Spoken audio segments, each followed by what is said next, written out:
So today, I think we should dip our toes into the nasty, gritty, sooty world of stacks.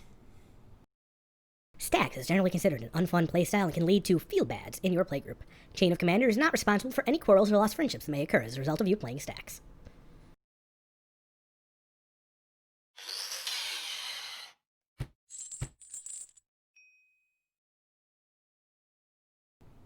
Hello friendos, this is Chain, your Commander-in-Chief, welcoming you back to Chain of Commander.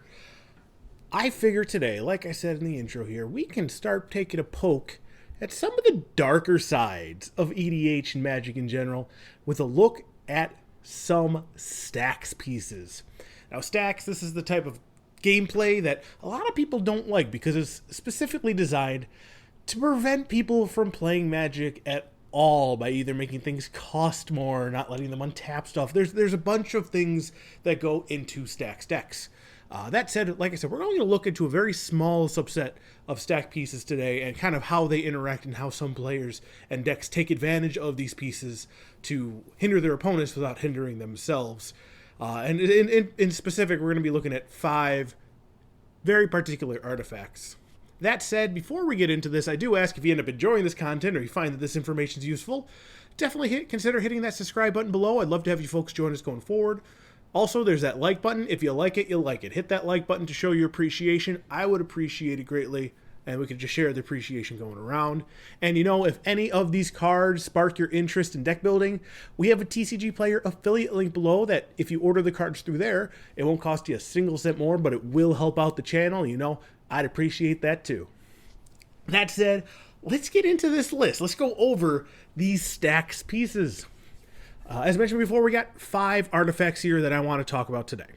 3 of them are more effectively considered stacks pieces. The other 2 just kind of use a very similar way of handling them to get the end effect that you're looking for. The 5 things in question here, we got Howling Mine, Blinkmoth Urn, Static Orb, Trinisphere, and Winter Orb. Now, out of these 5, 2 of them do good things, generally, and 3 of them do bad. So the Howling Mine and Blinkmoth Urn both do things that are generally considered beneficial to a player, whether it be drawing extra cards or adding extra mana. But the other 3, Static Orb, that makes things more expensive. Trinisphere, that prevents very small, cheap things being casted for their cost. And Winter Orb prevents lands from untapping at their untap step. And these cards, they're symmetrical. They apply to all the players, and that's supposed to be what kind of makes them fair. But let's take a deeper look at that. Over here, you will see the initial printing of Howling Mine. Simply just says players draw an extra card at their upkeep or at the beginning of the draw step there. But then you look at a more recent printing over here, and you see this additional line that says, as long as Howling Mine is untapped. So what caused this change? Well, functionally, there actually wasn't a change. Early on in Magic, artifacts, when they were tapped, were considered turned off so that their effects wouldn't apply anymore. Now, mechanically, this was changed, so any cards that were designed with that turning off in mind got errated to indicate that they need to be untapped for their effects to occur.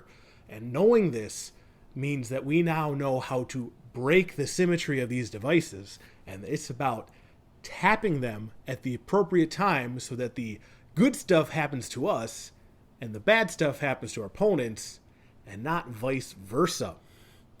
So we have a couple of things here.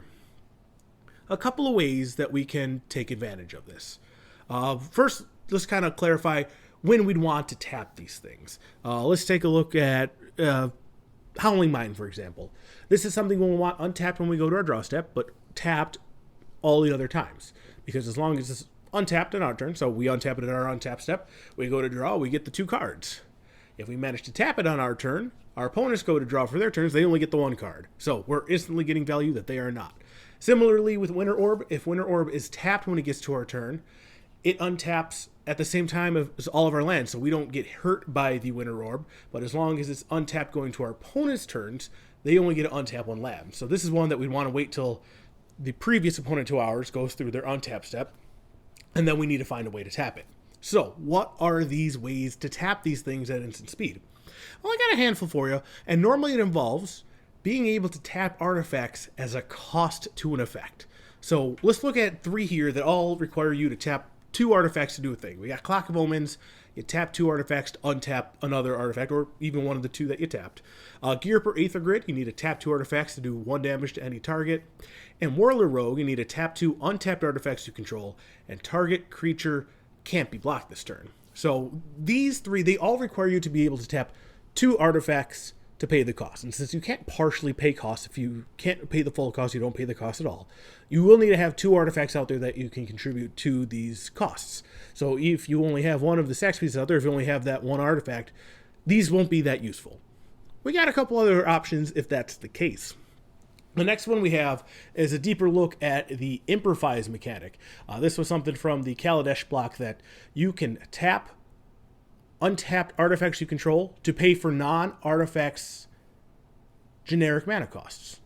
So one of the key pieces of this was Inspiring Sanctuary, which gives Improvise to all of your non-artifacts. But there are a couple other spells out there, a couple other creatures that just have it built into it and allows you to Improvise to pay their costs. This one you can partially do. You can pay some of the Improvise cost, or some of the mana cost for the spell you're casting with the mana, and the others with the untapped artifacts, so you'll be able to tap them. Now, obviously, this relies on you having a spell in hand that you can use to cast at the exact moment you need to in order to get the tapped effect you're looking for. And sometimes you don't always do that. So maybe not the most reliable, but only needs the 1 artifact out there to do. We do have 2 that are a bit more reliable than that. We have Lodestone Mirror. This one, if you tap an untapped artifact you control, Lodestone Mirror gets +1/+1 until end of turn. So instant speed, any amount of artifacts you want, you can tap into this guy to make him bigger. And you can even use that to go a little bit on the offensive here. But then you have things like Urza, Lord Artificer, that just gives you mana. And this one's even better because this is a mana ability. It doesn't use the stack, so it can't be responded to. It just happens. And you can just tap things for free, get mana, and things that turn off mana abilities. Well, there's things that don't turn off mana abilities. Things that turn off activated abilities don't really affect this because it is a mana ability. It's great. So yeah, he makes mana. This one's much more versatile. There's even, I think there's EDH decks built around this exact mechanic, turning off these stack pieces when they need them to be. So just things to consider. If you want to go about building any of these, just be careful with them. Like I said, a lot of people, they don't like playing against this type of thing, and it will cause an amount of assault if not handled properly. So definitely, if you're going to play these, just I'm not saying you're a terrible person, just, you might be a terrible person. That said, I think many of you might recall earlier this month that I had a giveaway announcement to give away this box here, this sealed Subjective Reality Commander 2018 deck. And in order to register for this giveaway, you had to do 2 very easy things. First, subscribe to this channel. And 2, you had to comment on a non-disclosed future video. That time is now. In this video, to enter this competition, you need to comment one of 2 things. You need to answer any one of the previous questions I had regarding how you feel about stacks pieces, or if you don't have an opinion on that, I want to hear from you what your money no object dream Halloween costume would be. If you could go out and commission from the greatest costume designers in the world a costume, I want to know what that costume would be. For me personally, I was thinking it probably would be a Plague Doctor. I think they would look pretty cool, having that cool beaky thing going on, and you can make it look hip and trendy and really add some Victorian flair to it. But that's just me. I want to hear from you what your preferred Halloween costume would be.